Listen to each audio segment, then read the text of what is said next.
With the massive success of Castlevania since its first entry in 1986, it's no surprise that other companies would make efforts to replicate the effective combo of difficult action platforming with a gothic horror setting. Similar experiences on the NES could be found in titles like Eight Eyes or Holy Diver, but Sega would also have their own Castlevania-like to throw into the mix with Master of Darkness, released on the Master System in Europe, and with scaled-down Game Gear versions in Japan and North America. The inspiration is pretty blatant from a quick glance, but while I was playing through the 8-bit Castlevania titles for my Castlevania challenge, I couldn't resist taking this little detour to see how Master of Darkness stacked up against them.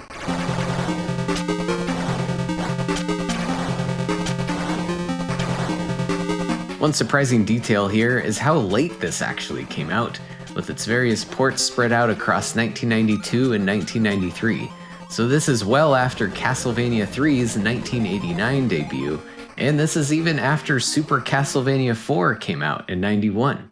Castlevania didn't see any appearance on a Sega console until Bloodlines in 1994, so clearly they were starving for something to try and fill that horror platformer void. Development here was handled by Sims, a joint venture formed in 1991 between Sega and Sanritsu Denki, an experienced arcade game developer, and Sims would go on to be the company behind plenty of other solid Sega titles, like the Master System conversions of Alien Storm and Ninja Gaiden, or the Genesis port of Shadow Dancer, just to name a few. So it's got a fairly capable crew behind it here, although one clearly focused on efficiency and quantity of releases, considering the vast number of conversions and ports they were pumping out. So I guess it's not shocking for this to look and feel like a port of Castlevania, while still keeping things legally distinct, of course. The story here puts you in the role of the psychologist Dr. Social, who receives a message on his Ouija board to investigate some murders in London, finding Jack the Ripper to blame, but soon finding out it's part of a demonic ritual to resurrect Count Dracula. So at least the setting gives things a little bit of a fresh twist here, and there are some basic cutscenes sprinkled throughout that add a nice bit of relevance to your actions as you make your way through the game's 5 stages. The gameplay is essentially a straightforward action platformer in the vein of, you guessed it, Castlevania. I don't want to beat this into the ground, but the comparisons are unavoidable. But Master of Darkness does at least have a few minor differences to keep it from being a blatant bootleg. In the controls department, Dr. Social does have some mid-air jump control and can jump off of stairs if needed, but not onto them. He can fight off enemies with a variety of different weapons and sub-weapons, although unlike the upgradable whip mechanics, your various weapon pickups can actually be a detriment at times, such as picking up the tiny little dagger on accident when you could have kept the powerful axe. So you'll want to be a little careful gathering items from the masks that are dispersed throughout the levels. There are bombs and boomerangs for sub-weapons, which are mostly useful during boss fights, but it can be a bit tricky to use effectively otherwise. Your character also has a pretty generous amount of health available. Apparently psychologists are more tank-like than vampire hunters in this universe. This may have been an effort to balance difficulty, considering some fairly annoying monster behaviors in parts, but I might argue that it makes things a little bit too easy. You're probably more likely to lose lives from tricky platforming moments, and sometimes even forced to make blind jumps.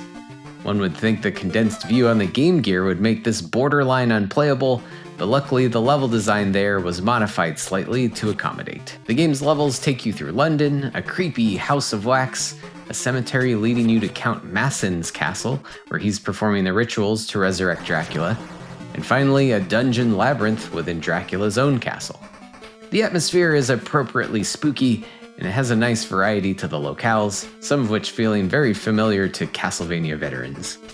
The level design is alright. There are occasional branching paths here and there that may lead to helpful item caches, there's tons of stairs, and some little platforming pieces like the boats or the clock tower pendulums.